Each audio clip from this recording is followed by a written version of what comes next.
Hello दोस्तों, I am sure कि आप अपनी लाइफ का सेकेंड इनिंग्स बहुत मजे में जीना चाहते हैं। हो सकता है कि आपकी कोई ऐसी ख्वाहिश हो जो आप पूरा ना कर सके हो सकता है कि आप कहीं ट्रैवल करना चाहते हैं और मे बी हो सकता है कि आप सिर्फ एक पीसफुल लाइफ जीना चाहते हो। इस सब के लिए चाहिए आपको पैसा और इसीलिए रिटायरमेंट प्लानिंग बहुत इंपॉर्टेंट हो जाती है। रिटायरमेंट प्लानिंग के लिए मार्केट में बहुत सारे प्रोडक्ट्स हैं, लेकिन NPS one of the best schemes है। इस पर्टिकुलर वीडियो में मैं आपसे बात करूंगा एनपीएस के बारे में। इन डेप्थ बात करेंगे, बहुत सिंपल वर्ड्स में बात करेंगे और by the end of this video मैं आपको प्रॉमिस करता हूं कि एनपीएस से रिलेटेड आपके सभी डाउट्स क्लियर हो जाएंगे। तो without any further due, let's get this video start.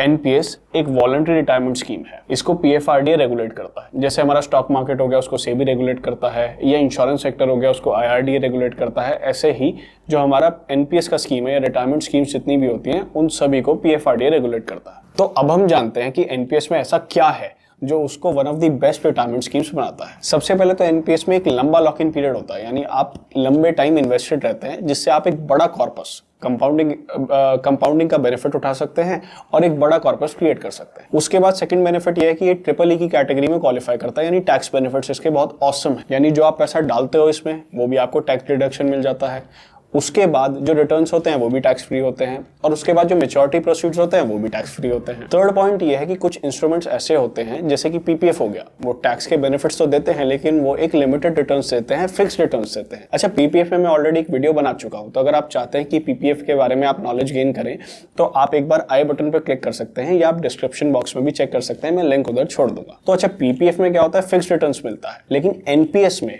आपके पास ऑप्शन रहता है कि कुछ पैसा आप अपना एलोकेट कर सकें इक्विटी में। तो जब इक्विटी में पैसा लगता है, स्टॉक मार्केट में पैसा लगता है, तो आप थोड़ा सा एग्रेसिव रिटर्न्स भी या हैंडसम रिटर्न्स भी गेन कर सकते हैं। उसके बाद फोर्थ बेनिफिट ये रहता है कि आपके पास बहुत ज्यादा फ्रीडम होती है, यानी आप एक पेंशन फंड मैनेजर भी अपने हिसाब से चूज कर सकते हो लिस्ट ऑफ ऑप्शंस में कि यार ये मेरे को फंड मैनेजर चाहिए, नहीं ये वाला चाहिए। और उसके साथ साथ आप एसेट एलोकेशन भी देख सकते हो, यानी आपका पैसा जब आप एनपीएस में डालते हो तो वो पैसा कहाँ लगेगा, इक्विटी में लगेगा या बॉन्ड्स में लगेगा, कहाँ लगेगा वो भी आप डिसाइड कर सकते हो। तो मे बी आप चाहते हो कि यार थोड़ा सा मैं कंजर्वेटिव खेलूं, बैकफुट पे खेलूं, तो आप वो भी कर सकते हो। अगर आप चाहोगे यार थोड़ा सा एग्रेसिव खेलना चाहता हूं, मैं हैंडसम रिटर्न्स के लिए जाना चाहता हूं, थोड़ा सा फ्रंट फुट खेलना चाहता हूं, तो आप वो भी कर सकते हो। तो ओवरऑल आप समझो एक हैंडसम रिटर्न दे रहा है आपको एनपीएस, उस हैंडसम रिटर्न पर टैक्स भी नहीं मांग रहा और उसके बाद एक लंबे टाइम आपको इन्वेस्टेड रहने का मौका दे रहा है या आपको वो डिसिप्लिन प्रोवाइड कर रहा है with that lock in period.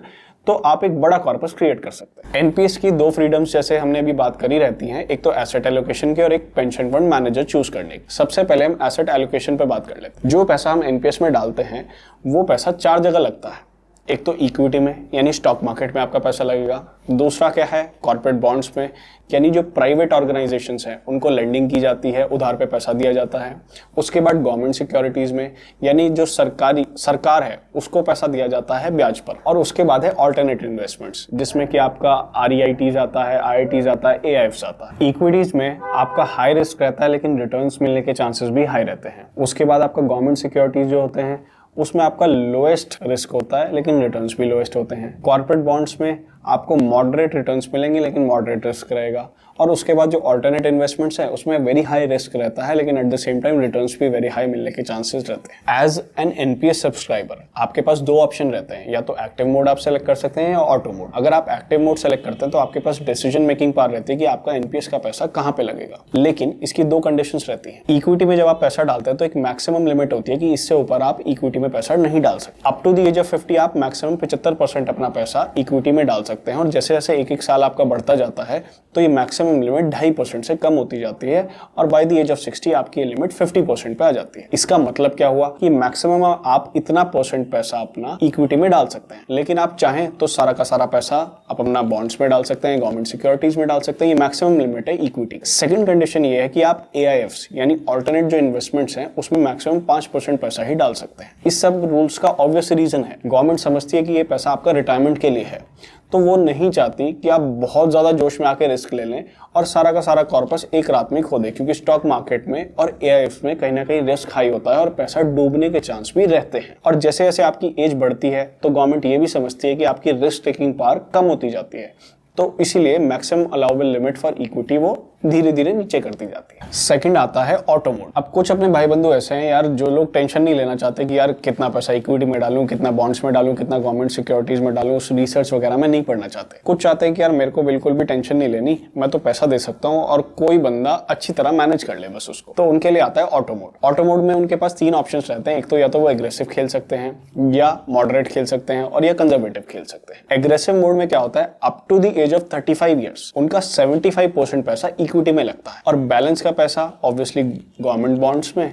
या कॉर्पोरेट बॉन्ड्स में लगता है। और जैसे जैसे एक एक साल बढ़ता जाता है तो उनका 4% से पैसा इक्विटी में कम होता जाता है। By the age of 55 years इनका सिर्फ 15% पैसा ही इक्विटी में लगता है। अगर आप मॉडरेट खेलना चाहते हैं तो उस केस में up to the age of 35 years तो आपका 50% पैसा इक्विटी में लगेगा और फिर हर साल से 2% से घटता जाएगा और by the age of 55 years आपका मात्र 10% पैसा इक्विटी में लगा रहेगा। और अगर आप कंजर्वेटिव खेलना चाहते हैं तो कंजर्वेटिव में up to the age of 35 years आपका मात्र 25% पैसा ही इक्विटी में लगेगा और हर साल से 1% ही इक्विटी में घटता जाएगा and by the age of 55 years आपका मात्र 5% पैसा ही इक्विटी में लगा रहेगा और बैलेंस का पैसा कॉर्पोरेट बॉन्ड्स में या गवर्नमेंट सिक्योरिटीज में लगा रहेगा। अब हम बात करते हैं सेकंड फ्रीडम की, जो कि है पेंशन फंड मैनेजर को चूज करने की। अगर आप गवर्नमेंट एम्प्लॉय हैं तो अनफॉर्चुनेटली आपके पास ये ऑप्शन है ही नहीं। आपका जो पैसा है वो 3 जगह इक्वली डिस्ट्रीब्यूट कर दिया जाएगा, LIC में, UTI में और SBI में। लेकिन अगर आप प्राइवेट सेक्टर में हैं तो उसमें आपके पास 7 ऐसे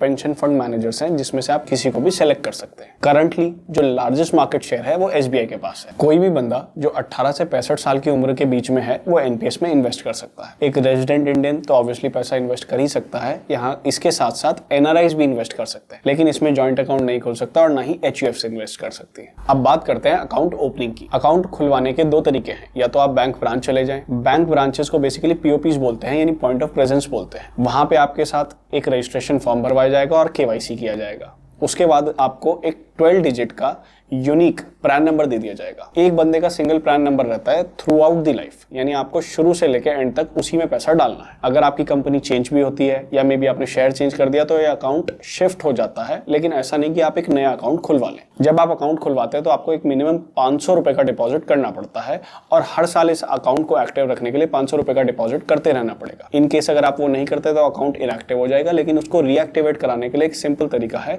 जो भी आपका अरियर्स है 500 रुपए पर साल के हिसाब से वो आप जमा कर दें। जो गवर्नमेंट एम्प्लॉयज होते हैं उनके केस में एक नोडल ऑफिस होता है डिपार्टमेंट के अंदर ही, बंदा वहां जाके भी अपना NPS अकाउंट खुलवा सकता है। लेकिन मोस्ट ऑफ द केसेस में जैसे मैंने देखा है कि जब सरकारी नौकरी लगती है, यानी आपकी गवर्नमेंट जॉब लगती है, तभी आपसे NPS का फॉर्म भरवा लिया जाता है। सेकंड ऑप्शन है आपके पास अकाउंट खुलवाने का ऑनलाइन का। आप NSDL की वेबसाइट पर जा सकते हैं और अपना अकाउंट खुलवा सकते हैं। आपको ध्यान रखना पड़ेगा कि आपका आधार नंबर हो, आधार नंबर के साथ जो आपका मोबाइल नंबर लिंक है वो हो। अगर मोबाइल नंबर लिंक नहीं है तो आपको फिर बैंक ब्रांच ही जाना पड़ेगा। इसके साथ साथ आपको चाहिए एक scan image of your signature और नेट बैंकिंग की सुविधा, और आप फिर अपना पैन नंबर जनरेट कर पाएंगे। NPS के टैक्स बेनिफिट्स, उसके बाद मैच्योरिटी रूल्स कैसे हैं, मैच्योरिटी पे जो हमें लमसम अमाउंट मिलता है और जो पेंशन अमाउंट मिलता है उसको कैलकुलेट कैसे कर सकते हैं, क्या क्या हमारे पास ऑप्शंस रहते हैं और उस अमाउंट को, पेंशन अमाउंट को और लमसम अमाउंट को हम मैक्सिमाइज कैसे कर सकते हैं, और फिर कुछ ऐसे कॉमन क्वेश्चंस जो सभी NPS सब्सक्राइबर्स के रहते हैं पर आंसर्स मिलने मुश्किल हो जाते हैं। इन सभी की हम बात करेंगे नेक्स्ट वीडियोस में। अगर आपको ये मेरा चैनल पसंद आया है और ये इन्फॉर्मेशन आपको अच्छी लगी तो मेरे चैनल को अभी सब्सक्राइब करें। मिलते हैं नेक्स्ट वीडियो में।